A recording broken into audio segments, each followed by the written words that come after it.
So this is our new vehicle that serves the Amish community. It's bigger, which is very, very good. We have stops where we can have as many as 30 people browsing the shelves. So we have a little extra width, extra height, a little bit more that we can put on the shelves for our patrons. And that's great. We have something for everyone, pretty much. My goodness, we have a patron who's a senior patron and has a husband with Alzheimer's, and they enjoy the graphic novels. Little kids like the graphic novels, but the gentleman with dementia is really enjoying being able to follow the stories. So everything from early literacy for the littlest ones with board books to our senior patrons. So in terms of things that are popular with our particular patrons, I think we have some of the most well-read patrons that you'll find just about anywhere.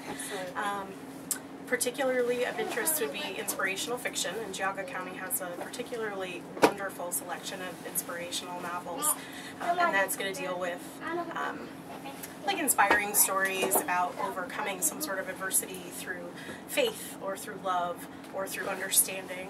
We carry quite a bit of that on the vehicle. Also, I would say that any sort of how-to book tends to be pretty popular, and that's what the kids as well as the adults. Could be anything from sewing skills, gardening, woodworking, hunting, just about anything where you could learn or brush up on existing skills. Those books are always popular with our patrons. One of the fun things about the community that we serve is that I've worked in other branches with just your regular in Bainbridge Township, not an Amish population there, but to see the popularity of classics. I mean, the kids can't get enough of the Hardy Boys, Nancy Drew, the Bobbsey Twins. We've had Archie cartoons. Quite the resurgence of authors like Walt Morey, who wrote books years and years ago, but the tales are pretty timeless and incredibly popular with our patrons.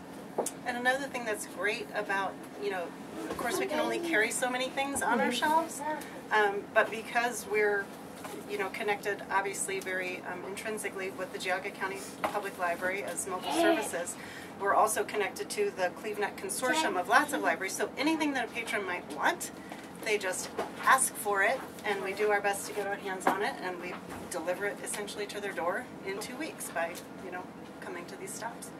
And we try to be as responsive as we can to our patrons. If there's an item of particular interest that we just can't get our hands on through that consortium, we'll always investigate, is it something that we can add to the collection, something that's going to add value to the patrons, and if so, we'll try to get our hands on a copy. As librarians, what are your favorite things to read? I have to, because I've been in trouble with my friends who are degreed librarians. I am a library worker. I am not a degreed librarian. I've been working in the libraries for 10 years.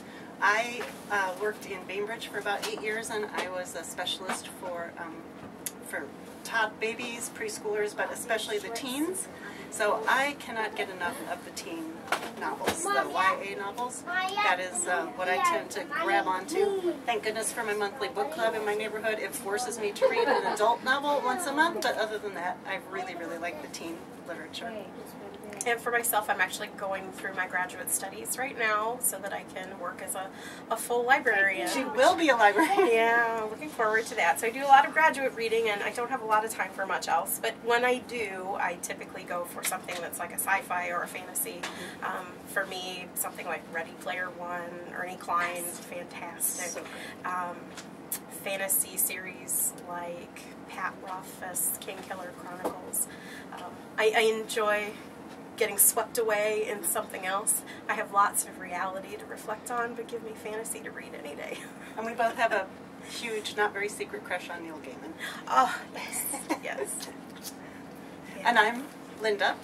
And my name is Lauren. Hey. Yeah, thank you so much.